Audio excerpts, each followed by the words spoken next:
If you've been here before, welcome back. If you're new, welcome. I'm Denny and this is Practical Mummy Loves Luxury. Today I will talk about the essential baby areas in the house, and I will also cover my favorite products that I've used in these areas. In my next video, I'm going to talk about how you can organize the grown-up stuff to accommodate this new baby. So I have a couple of disclaimers. The first one being, you will need to reorganize your house throughout your life because our lives constantly change. What I'm hoping to achieve with these videos is that you do the reorganization now, and hopefully it will save you from having to do another major reorganization in the first 2 years of your baby's life. Because essentially that's what happened to me. Once I set my house up like this, I haven't had to do any major rearrangement. To be honest, I only did this when she was about 15 months old, and I really wish that I knew some of these tips so that maybe I could have started before she was born, and it would have saved me a lot of time and sleep. As you are reorganizing, you will find that there are things that you will have to let go of to make space. So my second disclaimer is that my last video covered everyday household things that I repurposed as toys. So before you go ahead and clear out stuff in your house, please go ahead and watch the last video because there may be things that you want to save instead of throwing out. And I'll link that video in the description box below. In terms of any products that I talk about in this video, I will also put them in the description box below. And without further ado, go grab some paper and pen and let's get started. A baby will need 5 general areas.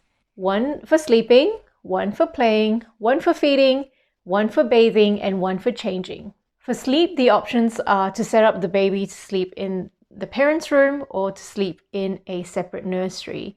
And it's really up to you what you want to do. Some parents will choose to have the baby sleep in the parents' room in the initial stage, and then when they're older, say maybe 6 or 7 months, they may transition them to sleeping in the nursery. So if you're initially planning to have the baby sleep in your room, in the interest of saving space, a lot of parents choose to use a bassinet. If you're going to go for this option, I would suggest picking a bassinet that has wheels because it will allow you the convenience of rolling the baby around the house at any time of the day. I personally really enjoyed using the Boori Bassinet. This one has wheels, so I could push it around the house. Its sides are also made of mesh, so it allows a little bit of ventilation. And the base is also suspended, so it allows you to rock the bassinet base from side to side, which means that you can rock your baby. I did buy mine pre-loved on Gumtree, so that was great and saved me a bit of money. When it comes to buying pre-loved, I do suggest going to inspect the item in person to make sure that it is still in good condition. And if I decided to go ahead to buy the pre-loved item, I would bring it home and sanitize it. There are 2 products that I like to use to sanitize things. The first one is eucalyptus oil. And in general, I like using eucalyptus oil to sanitize lots of things around the house. It is a natural product and it's also really gentle on skin, so it's good if you've got really sensitive skin. For heavy-duty sanitization, I use methylated spirits. Methylated spirits consist of 95% alcohol. It will kill a lot of microorganisms, including bacteria, fungi, and viruses, which is very relevant today. Prolonged contact against the skin can have a corrosive effect, and if you also have very sensitive airways, that can really aggravate things as well. So if you have very sensitive skin or very sensitive airways, I would suggest that you ask someone else to do this. What I do is I normally store this in a spray bottle, and I would take whatever I wanted to sanitize outside and I would spray it down outside. If you're going to buy a pre-loved bassinet, you can take the mattress of the bassinet outside and spray it down. Let it completely dry before you give it to your baby to use. Now, I might drop a little fun fact here. I learned this tip from watching a documentary about Lord of the Rings. So because they can't wash their costumes on set, how they sanitize it is that they would spray cheap vodka onto the costumes, and that would keep them clean and also get rid of really bad odors. This also works really well if you have any clothing that smells because it hasn't dried really well. If you spray this on that clothing and allow it to dry, that would deodorize it completely. So yes, I really love this stuff for heavy-duty sanitization. Once my daughter got too big for the bassinet, I did buy a cot. The cot that I got was the Grotime Backsaver. I did specifically want a taller cot because I wanted to avoid any back injury from bending down really low repeatedly to put the baby down and pick the baby out of the cot. Because it was my specific preference and it was not readily available on the pre-loved market, I did buy brand new. The only drawback I would say about this cot is that it's really noisy to open and close. So after I've put the baby to sleep, I had to make sure that she was in really deep sleep before I could stand up and close the cot. In terms of fitting cots into the master bedroom, as long as you have a relatively large master bedroom, a cot would probably fit in there as well. Otherwise, you would probably need a whole separate room to accommodate a cot. The next sleep accessory I'm going to talk about is a baby monitor. Do you need one? Some parents would argue that you don't, some parents would argue that you do. I read about one mother who lost a lot of sleep because she was constantly turning on her baby monitor to check on her baby. Eventually, she found that it wasn't worthwhile and she got rid of it altogether. As for me, I did find a baby monitor helpful, especially in instances where I would be watching a movie or I would have my music turned up a little bit louder. If I didn't have a baby monitor, I would not have been able to hear her cry. And at times when I did not need it, I turned it off. So the baby monitor that I've got is the Hestia H100. I'll just turn it on for you. So at the moment, it's connected just to one camera because I only have one camera. But one of the great features of this monitor is that you can connect it to up to 4 cameras, which means that if you have a camera in separate rooms, like one in the nursery, one in the playroom, one in the lounge room, you can look at up to 4 cameras with this monitor. And as you can see, there's also a screen. So if the baby cries, the screen will light up, which means that if you're watching TV or listening to something on headphones and you've got this in front of you, you'll see when the baby cries because the screen will light up. The volume is also adjustable. I've turned it down now because if I turn it up, you'll hear my husband talking to somebody else, but the volume of the monitor is also adjustable. The other feature that I think is really handy is that you've got this nice little strap so you can put it around your wrist if you need to. It also has a belt buckle back here, and it also has a kickstand if you wanted to place it on a table. The reviews for this camera is variable. Some of the reviews have said that their monitors haven't worked very well. I've owned this monitor for over 2.5 years now and it's worked really well for me. Another sleep accessory that I really like is white noise. I talked about white noise in my last video, but just in case you missed it, I'm just going to talk about it very quickly. As you may have heard before, white noise can help babies sleep. Otherwise, I like to use it to drown out background noise. So that's the app that I use right here. It is a free app, and as you can see, there are various different white noises that this app plays. There's nature ones, transport ones, household ones, actual white noise, lullabies, and it also has a shushing function and a humming function, as well as a timer. So I'm just going to play a few samples for you.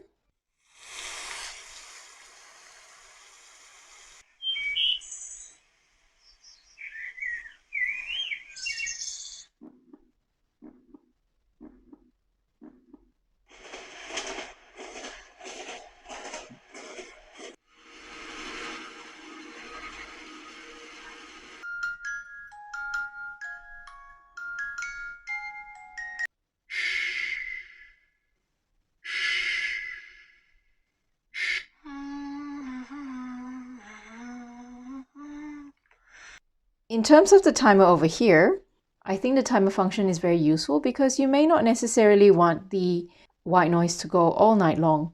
For example, because I live in Adelaide, it's pretty quiet by about midnight. So say it's 9 p.m. and I want it to go for another 4 hours, I would select 4 hours and then the white noise will turn off at 1 a.m. So the next area I'm going to talk about is the play area. As a newborn, your baby probably won't need too much space to play in, but they grow really quickly and very soon they're going to need quite a large play area. I personally would say that it's safe to start setting up a play area even before they're born. Now, in terms of where to set it up, a lot of parents like to choose to have the play area set up in a space where they can see the child really easily. This is usually, say, somewhere close to the kitchen or the common area where lots of family will be. But if there's no room, you can set the play area up in a separate space altogether. Now, because you're going to leave the child unwatched, the option is to install a baby monitor in that space so that you can see them, and you probably will need to childproof the room really well. I personally would argue that this is the most important space to research. I didn't really do my research in this area much at all, and I kind of just did what was obvious to me. I just bought whatever was commercialized. I had really colorful floor mats down, and I bought a ton of random toys for her.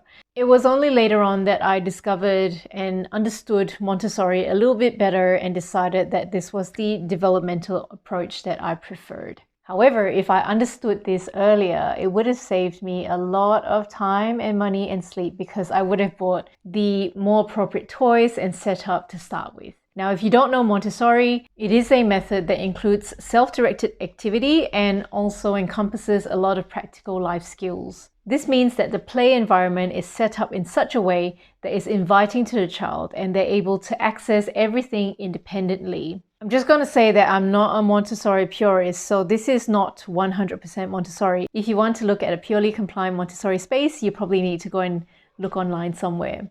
But this is my space.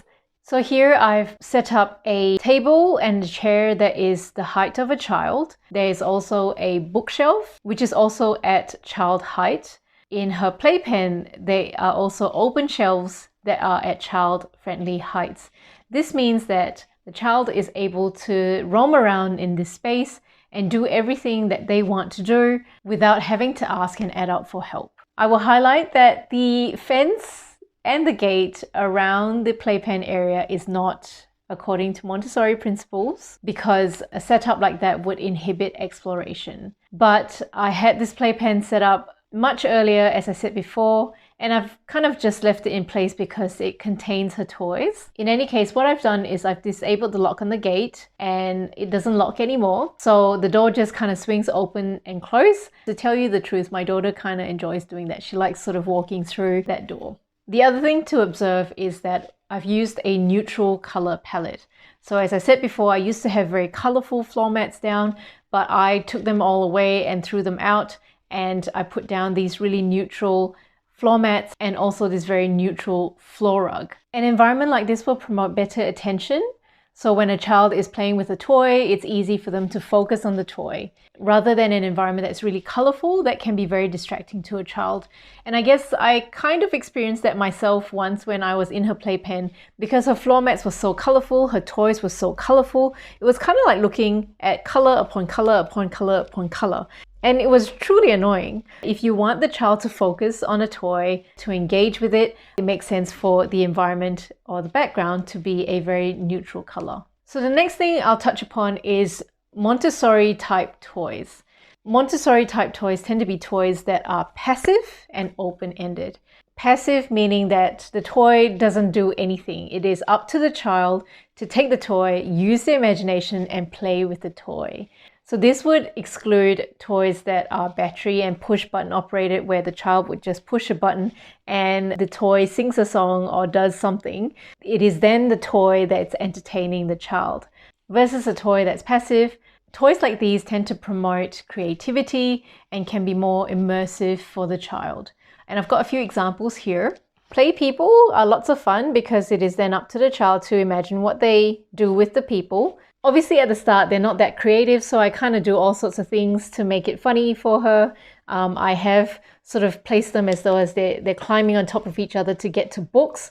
And she will wake up in the morning to discover that they've done that, and she finds that really funny. Together with that, I've also got some doll houses for her people to live in. Otherwise, things like puzzles are also very open-ended. So it's up to the child to then problem solve and put the puzzle together. This one here is for 18 months plus, and it consists of 2, 3, 4, and 5-part puzzles. Otherwise, musical instruments like tambourines, xylophones, pianos are all considered passive and open-ended toys. So Montessori toys are probably a whole video on its own. If anyone's interested, I might do one like that later on.